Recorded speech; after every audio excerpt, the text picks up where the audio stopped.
Greetings, everyone. Welcome to your Astro-Weather Check for tomorrow night's Pisces Full Moon and partial lunar eclipse. So today I'm going to have a little fun with the Astro-Weather Check. I'm kind of feeling like getting more into the inner child and fantasy, I guess you could say, fantastical energies that are available to us this week with the energy of this full moon. There is a very serious undertone to it because we'll have the planet Saturn involved, but I really want to focus on the lighter side of everything, especially with everything that's going on in the world right now and the news that I woke up to this morning. I feel like we could all use a little bit of an energetic break, and I think tapping into the higher vibration energies and the inner child and childlike wonder qualities that are available to us right now with the full moon in particular are a really good place to focus. So we'll do the astro weather check. We'll look at the chart. There's so much going on with this full moon. Every planet has something to say yet again. So we'll look at all of that in detail. And I want to pull again from the Raise Your Vibration Oracle deck to close out for today. So I hit record. It's Monday, September 16th, around 8:30 a.m. here in Atlantic City. The moon will be full tomorrow night at 10:34 p.m. So Tuesday, September 17th, 10:34 p.m. here in Atlantic City. And then depending on where you are in the world, the time will obviously be different. And we'll cover that as well because this is also an eclipse, like I said. So I'll reteach the timeanddate.com website and how to find out. This will be visible in North America. So if you're up late tomorrow night, you can actually see it if it's a clear night. Partial lunar eclipses, it won't be, anything awe-inspiring, like the moon won't turn red or anything. A little piece will be kind of covered in a shadow, which is still cool to watch. So if you want to get out there and check it out, that'll be fun if you can see it. And when the moon reaches fullness, I'll show you when we look at the chart, but it'll actually be between Neptune and Saturn. So when the moon is full, if you look to the right of the moon, you'll actually see the planet Saturn. So that's pretty cool too. I actually checked that out last night. And it was nice. Saturn's pretty bright right now because it's opposite the sun. So it was cool. Like last night when I was watching it, it was to the left of the moon, obviously, because the moon wasn't full yet. But we'll take a look at that at the chart when we look at the chart, and it might be more clear when you could actually see it visually. So, Pisces. Pisces is the sign. It's usually super sensitive, usually extremely empathic, usually very emotional. With the moon there, if you have a Pisces moon natally, very subconsciously just connected to source and everything beyond the physical, usually. So Neptune, modern ruler of Pisces, Jupiter, traditional ruler of Pisces, we'll look at where both those planets are in the chart as well. But I want to kind of get into Neptune and Pisces. They kind of rule over things like fiction and cinema and our imagination and imaginal realms, imaginal cells, like the cells that kind of turn the caterpillar into the butterfly and the cocoon. Like it relates very much to all of those processes and things that happen in the unseen realms. It also relates very much to escapism and addiction, diseases, viruses, immunity, things like that. So rather than focusing on those things with this full moon, I want to, like I said, stay in the lighter, higher vibration energies, like the Peter Pan energy, the childlike wonder, the inner child, the connecting just with children in general. Like this could be a really fun week if you have kids. Like art and all that kind of stuff are under the domain of Pisces and Neptune. If you have kids, just maybe spend some time extra this week, just back to school and things are kind of crazy. Just play with them a little bit more, get outside, do something, like get away from the screens. The addiction part plays into not just substances, but addiction to our screen times and our phones and just any way that we escape, but where it detracts from our expansion of our consciousness. I'd like everyone to kind of maybe intentionally focus a little bit more on forms of escape where we can expand our consciousness and just kind of reconnect with imagination and things that, we loved to do when we were kids. Like I've kind of been in that space a lot this weekend and this week already. Like your dreamscape, like just have fun. Try and, maybe do some lucid dreaming or active dreaming or set some intentions before you go to sleep and then see what happened, during the night when you wake up in the next morning. Just, what did your dreams tell you? What synchronicities have been happening? What's spirit communicating to you right now?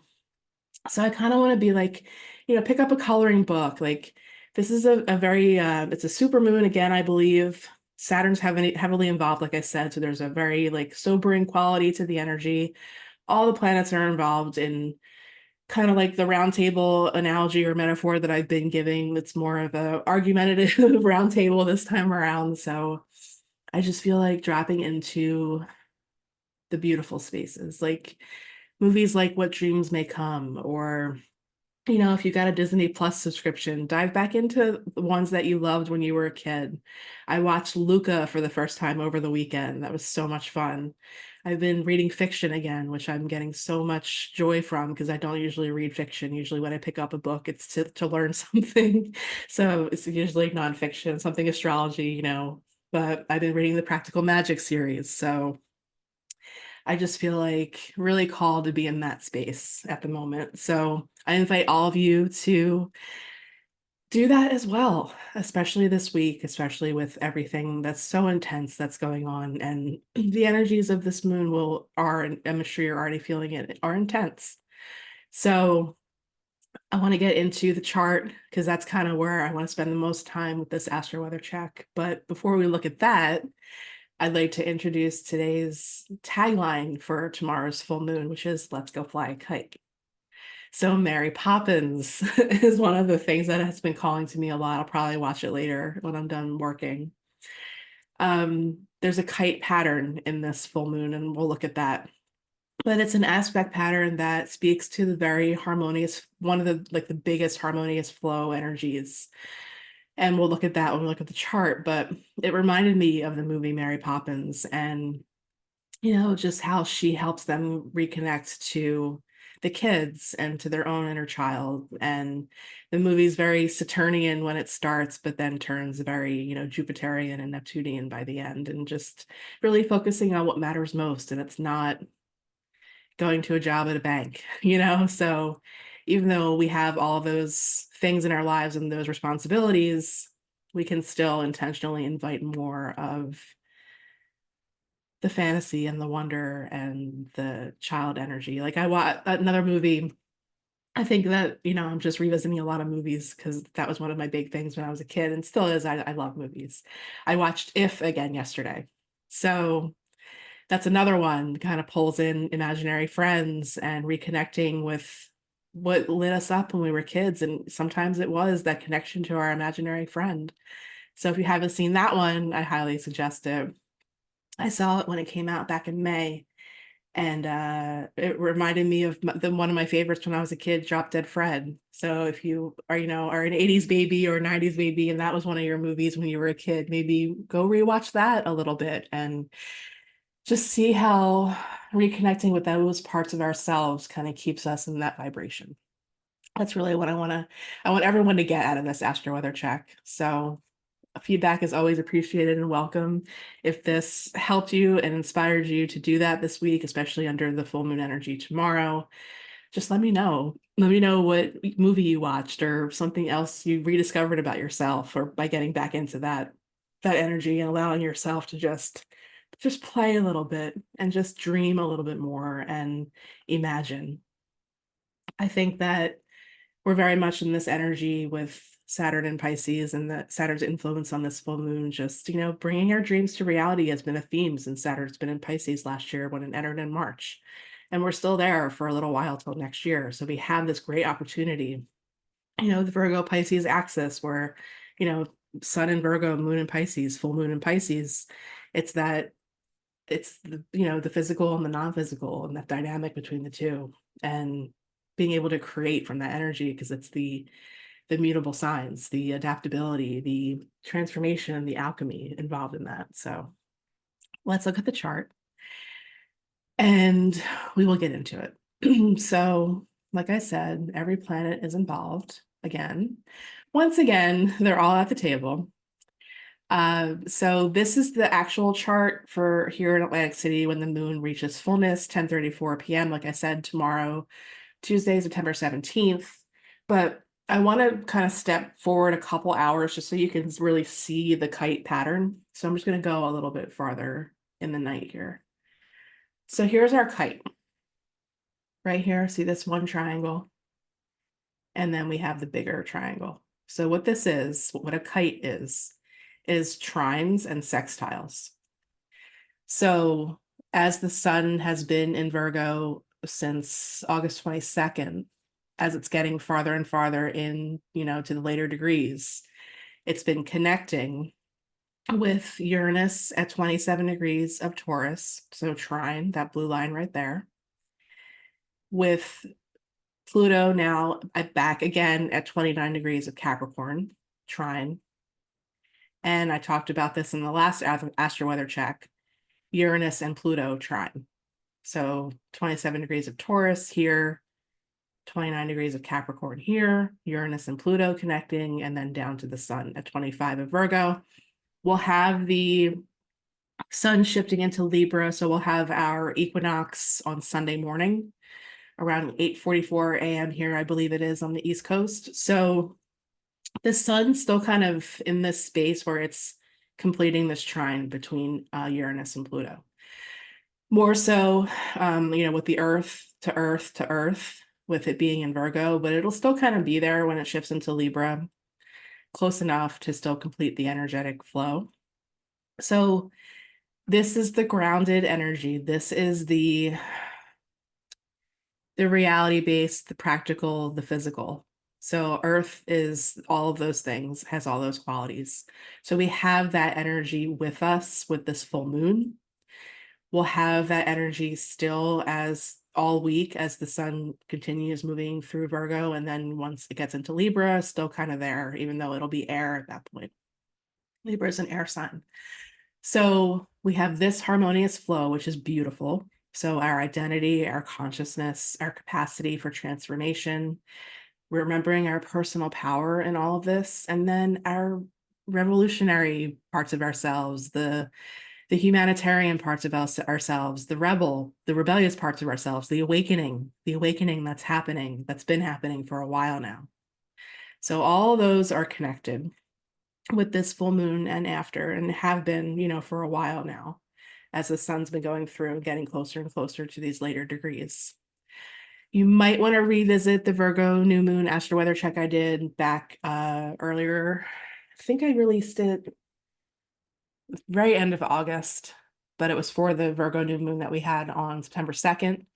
And I touched on when Pluto dipped back into Capricorn for this last time that it ever will in any of our lifetimes on September 1st, and how that, directly connected with Uranus. And we had this trine, or the trine between the two already. And then as the sun's been going through, it's been building with the sun connecting to it. So we have that.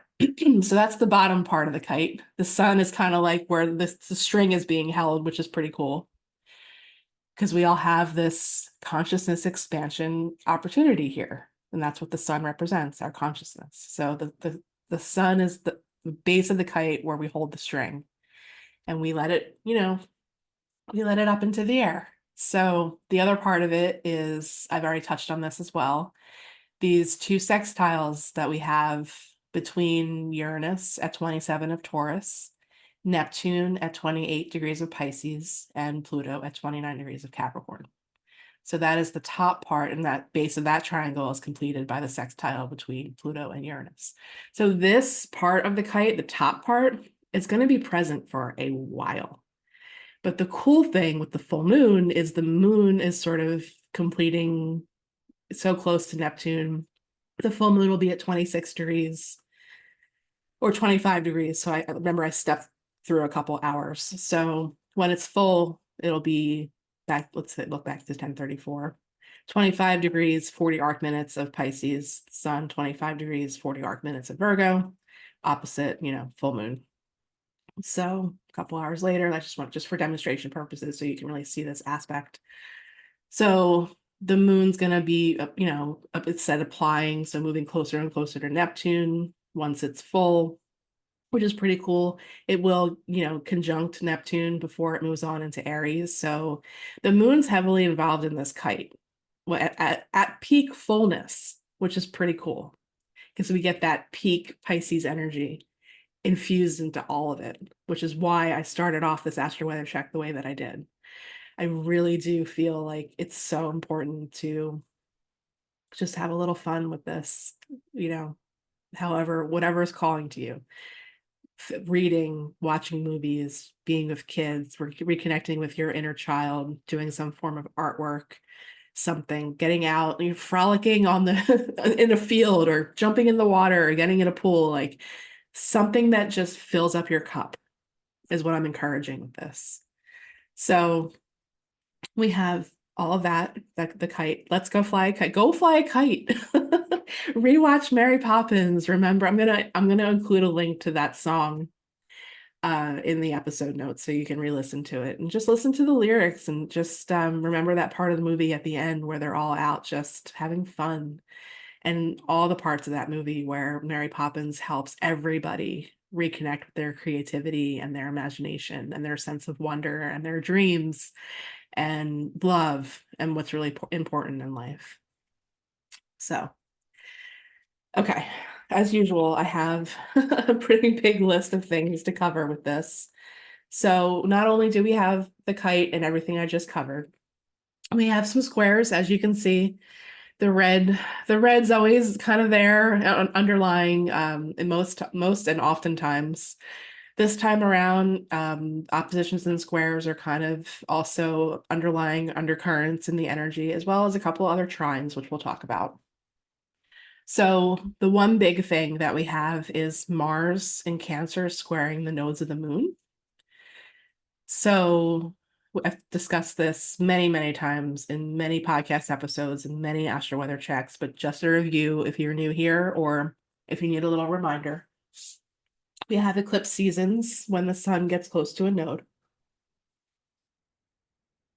So the first eclipse season of this year was back in the spring when the sun was close to the north node, our path forward, our growth point in Aries, where the north node has been since July of last year. This time around, we're now in eclipse season again this fall, during the autumn equinox, as the sun is now approaching the south node in Libra, where the south node has been since July of last year. Release, shedding, letting go, flushing something out.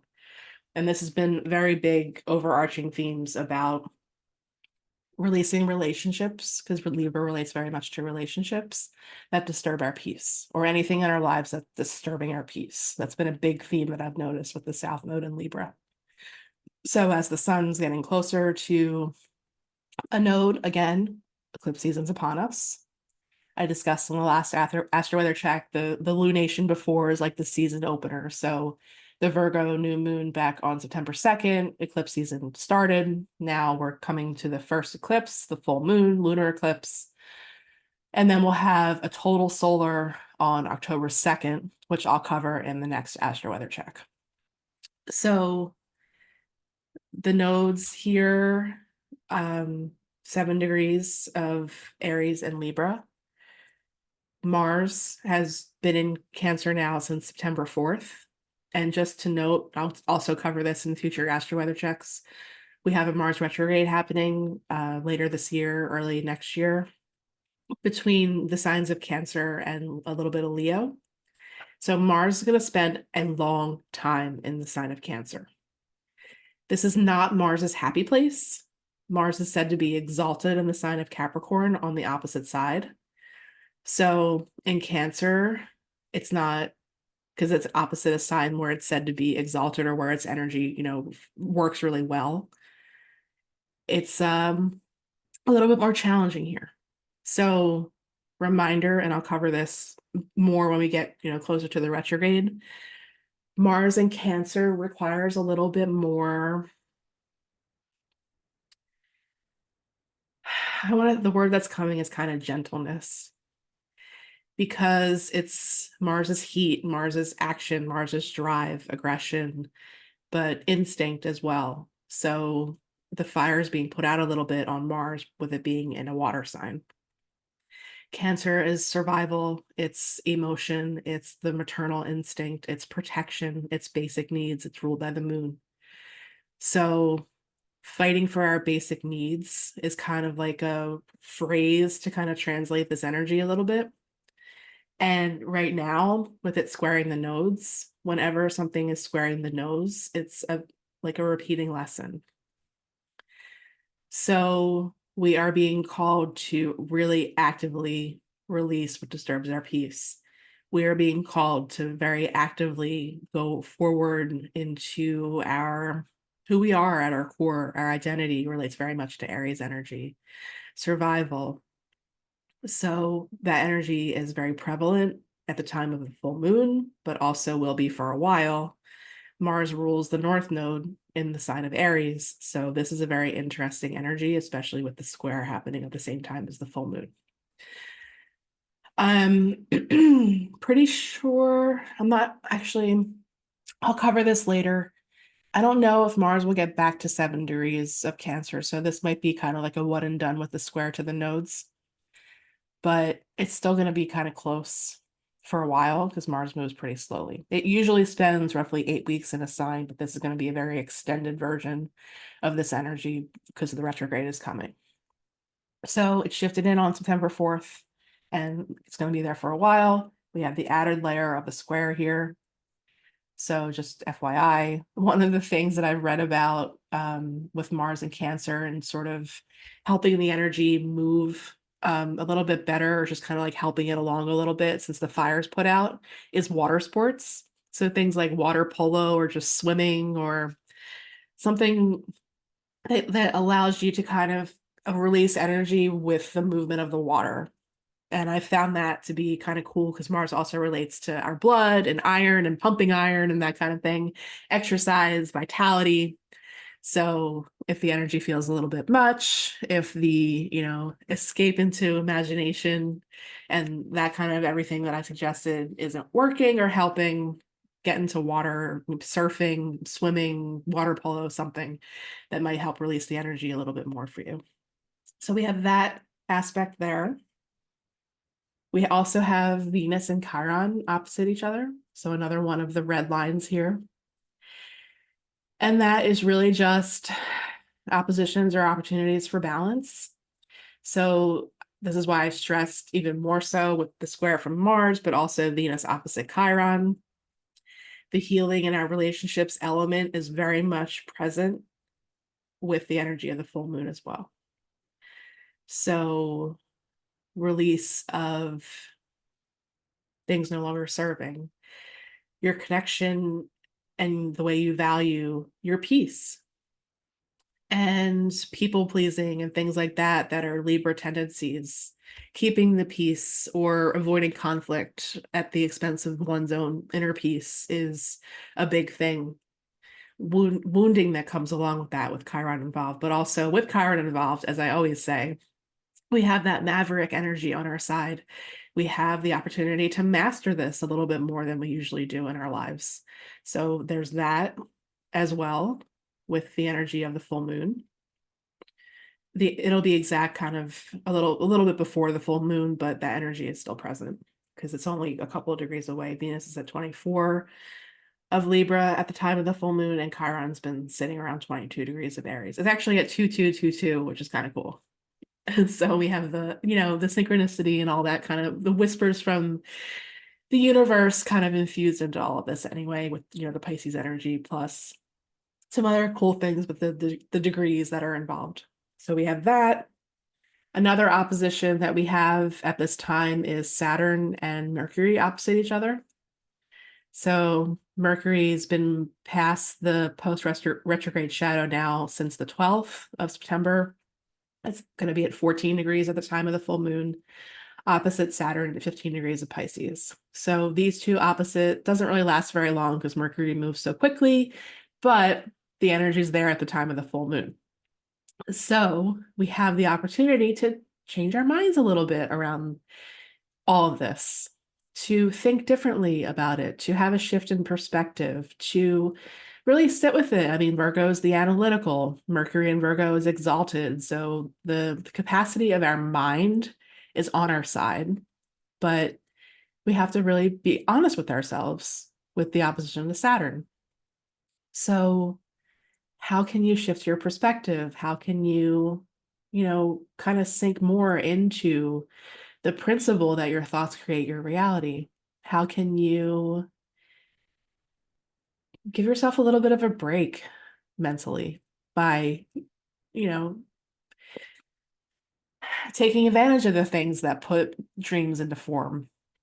So I think even though oppositions can be a little bit challenging, not as gritty as squares, but still,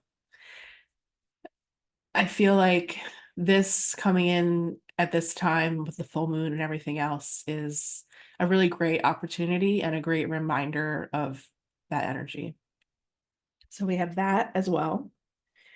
And then another square involved that is building at this time, but will kind of culminate before Venus shifts into Scorpio. I believe that is after the equinox. So probably in a week or so, Venus will move on into Scorpio and we'll have Venus square Pluto. So that's also brings up relationship themes, power dynamics in relationships in particular. So we have that energy involved as well. Excuse me.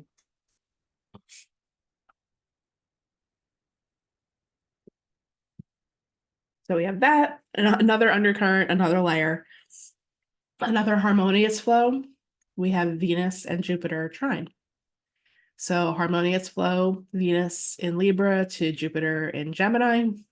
Jupiter is the ruler technically of this full moon, traditional ruler of Pisces, but Jupiter is also squaring the full moon. So those are like two. Let's cover Jupiter kind of last and its involvement. So we have Jupiter squaring the full moon, but also trining Venus. So what that means is there's more opportunity with taking action to really balance out these energies in our lives. Jupiter squares the sun. So Jupiter squaring the full moon means simultaneously Jupiter will square the sun and the moon at the time of the full moon. The Jupiter sun square was exact on, let me get that date for you all. I believe it was last week.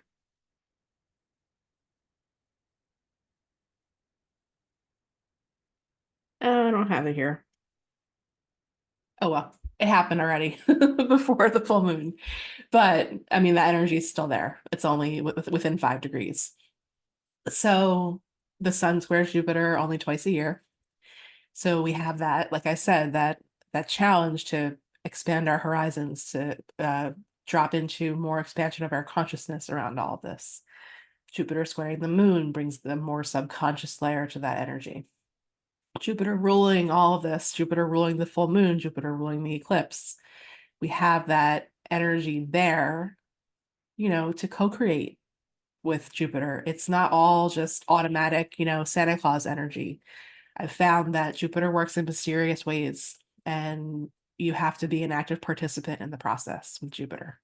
So we have that energy available to us, but also these two planets are, usually positive forces. So they're giving us an oomph, they're giving us a boost in our ability to do this and really hone in on what this full moon is calling each of us to do individually and collectively.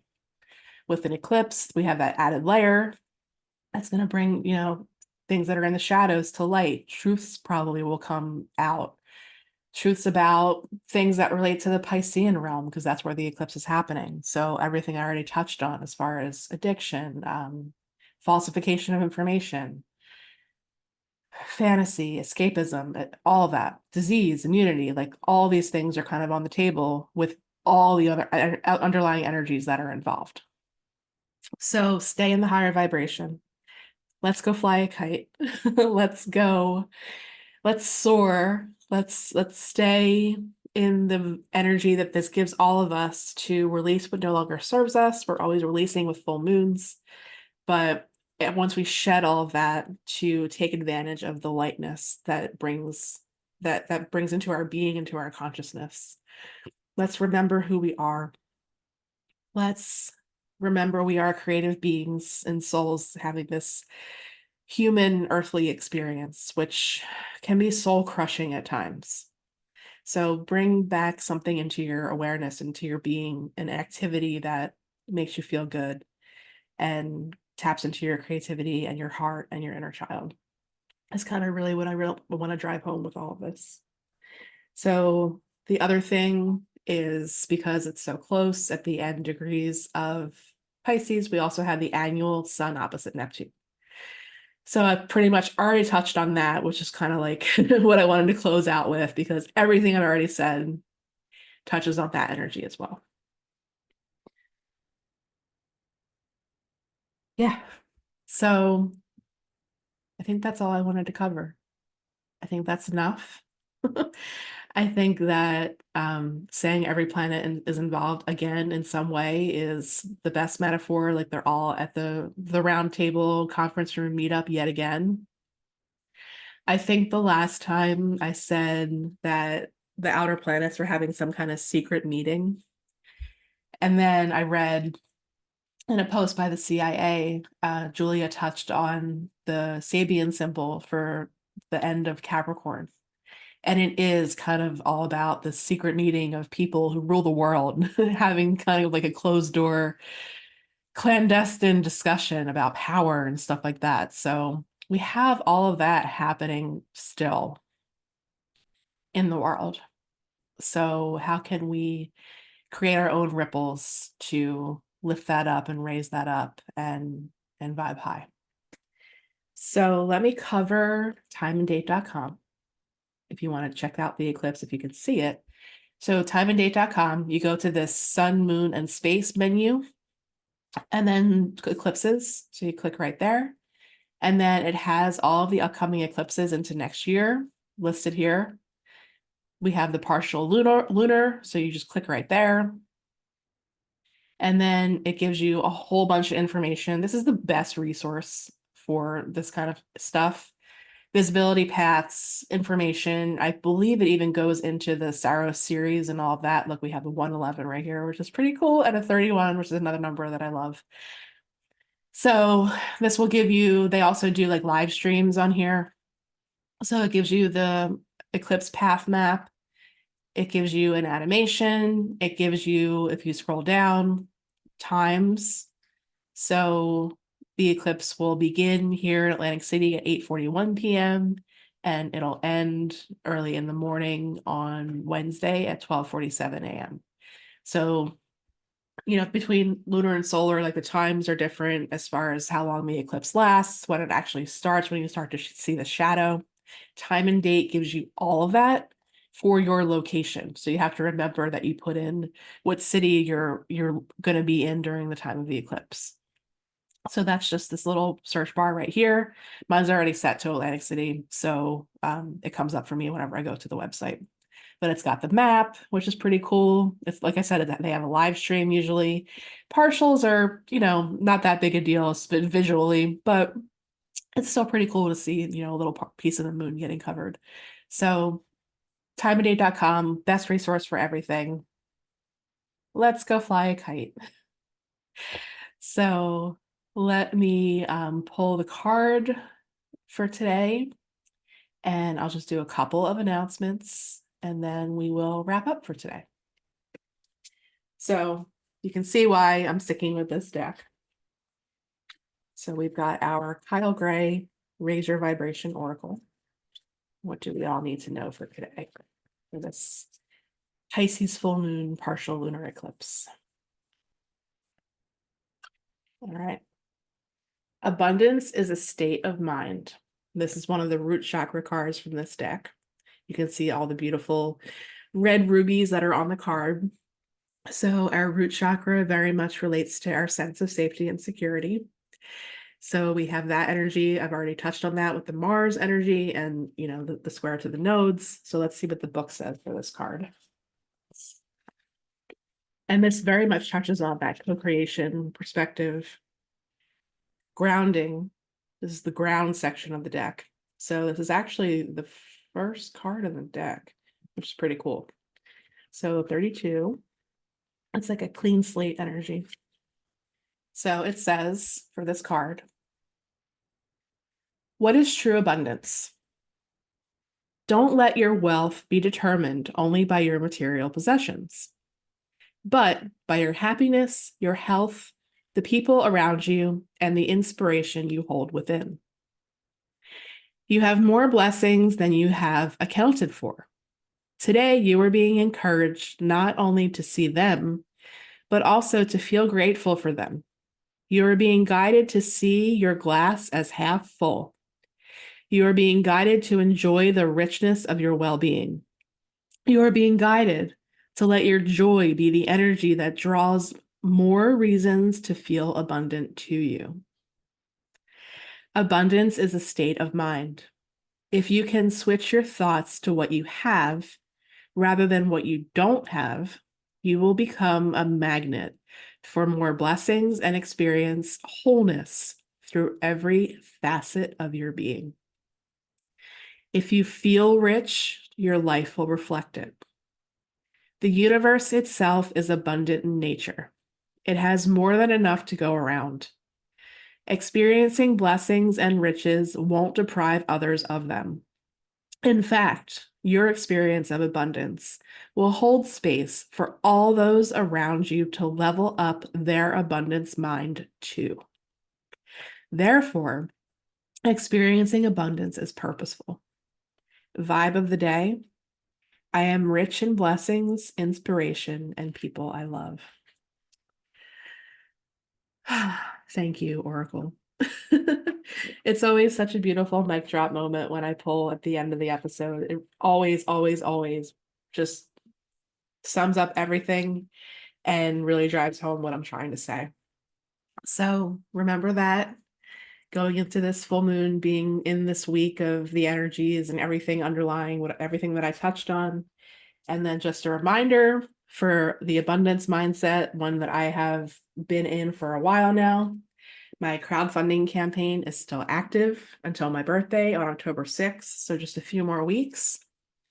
If these Astro-Weather checks speak to you, if they're helpful to you on your journey, if you've been with me for a while, especially if we have not yet worked together, I will include a link in the episode description. Please consider making a contribution to that.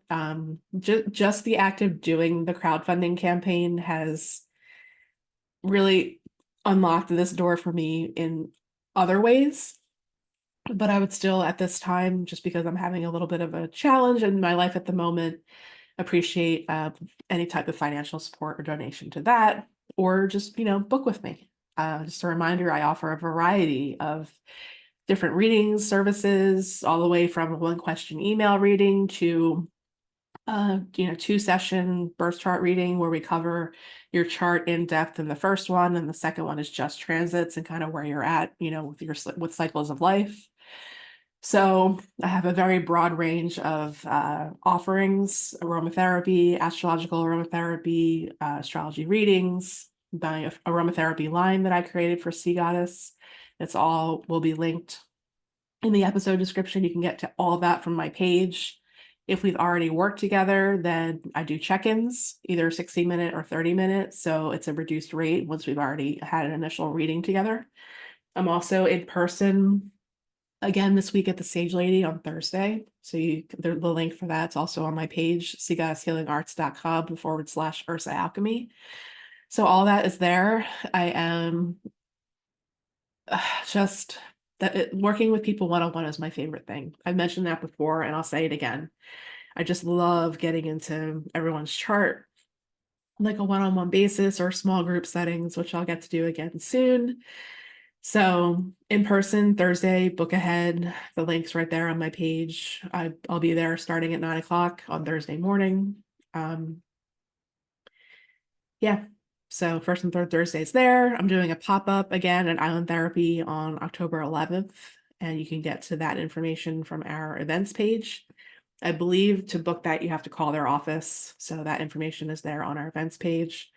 And working remotely is the easiest way. that opens it up to anybody all around the world, which I've had so grateful to have been able to work with people in Australia and Canada and all over the United States. So love, love, love getting into your chart with you. I'm available with all the offerings that I have for readings. Crowdfunding campaign is there, like I said, until my birthday, and I would greatly appreciate that. Otherwise, you know where to find me. This will be available video version on Spotify and our Sea Goddess YouTube, audio on all the other podcast platforms that this gets distributed to, Apple Podcasts, and a couple of the other ones like Audible, Amazon Music, that kind of thing. But I always recommend catching the video if you can, because you can actually see the chart I'm demonstrating, and also the card that I pull. And me. Finally at the point where I could do this on video. So that's a huge growth point for me in and of itself. So if you've been with me for a while, thank you. If you're new here, welcome. And like I said, I encourage feedback. I love hearing from people. You can comment right on the video version on our YouTube or on Spotify as well. Now they allow commenting. So I'd love to hear from you. You can email me directly, ursaalchemy@gmail.com. You can DM me on Instagram. My account is ursaalchemy on there as well. And yeah, so if you've watched any movies or anything I said spoke to you and you did something, I would love to hear your feedback and how it helped through the energy. So until then, I should be back with you, but right before the Libra new moon solar eclipse that we have incoming on the 2nd of October. And until that time, I will see you on the socials and on our, hopefully in person or online for a reading. And remember, we have our Tuesday lives with Sea Goddess. So every Tuesday, 11:30 a.m. on our Facebook page, we stream live for about an hour and just do readings and discussion and announcements. So I'll be there, and we'll be live again tomorrow morning at 11:30 on the day of the full moon. So remember to be a maverick. Bye.